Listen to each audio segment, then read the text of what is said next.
We're all human and make mistakes. And there are some mistakes newly promoted team leaders make in particular. And yes, making a mistake can be a learning experience. However, by taking the time to avoid common mistakes, new team leaders can become more productive, successful, and highly respected by their team more quickly. Hi everyone, I'm Mark Carrier, and in today's video, I'm going to talk about common mistakes newly promoted team leaders need to avoid to become amazing team leaders. But before we get started, make sure you subscribe to this channel. That way, when I give more team leader training, advice, and tips, you'll get notified. Now, I'm curious to hear what you think is the most common mistake new team leaders make when they get promoted.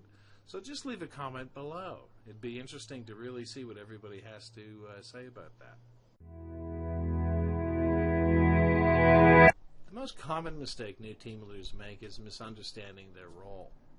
Once you become a team leader, your responsibilities are very different from what they were before when you were only accountable for your own performance.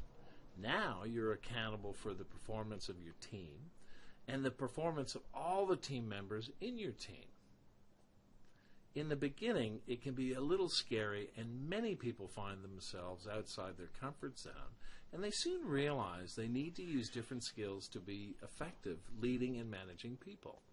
And if they don't acquire these new skills, they aren't going to do what they were hired to do, lead and manage their team. Another mistake is not walking the walk. As a team leader, you need to be a role model for your team. Your team is watching you all the time. They're going to pattern a lot of their behavior on how they see you behave. If you're negative some of the time, you can't expect your people not to be negative.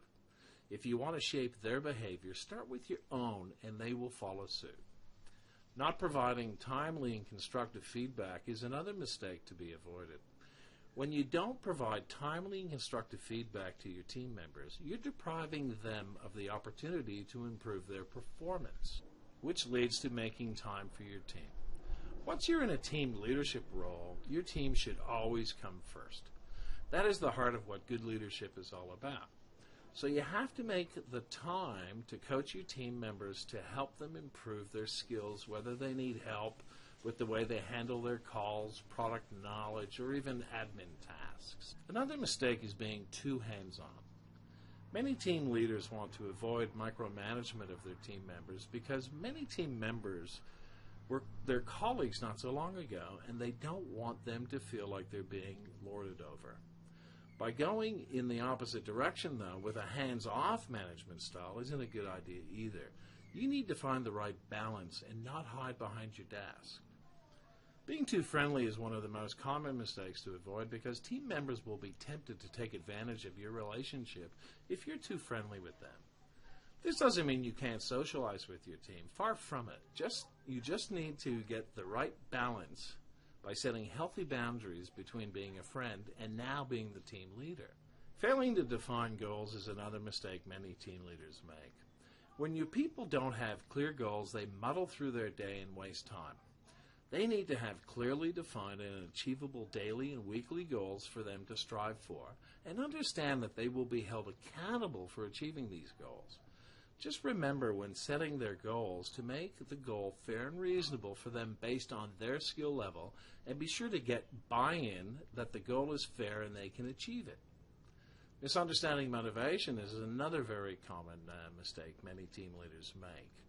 And that's because they assume that their team is only interested in working for monetary reward, especially when they get paid an hourly rate plus a commission.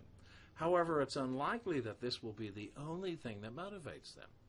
There are plenty of research around that shows that money is not the most important thing to most team members. Usually money is far down the list.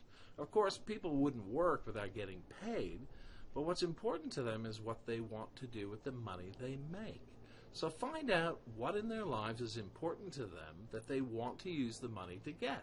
Then help them understand what they need to achieve in their job that will give them the money they want to get those things that they really want. Aside from money, often people are looking for greater work-life balance and might be motivated by flexible working hours where they can leave early if they hit their daily goal. And many people will be motivated by factors such as achievement, extra responsibility, praise, or even a sense of satisfaction by achieving team goals with their teammates. Thank you for watching, and if you liked this video and found it helpful, please share it with your friends and hit the like button below.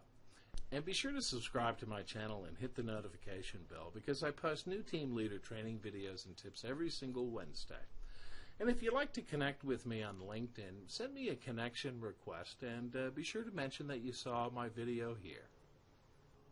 Thanks for watching. See you next time.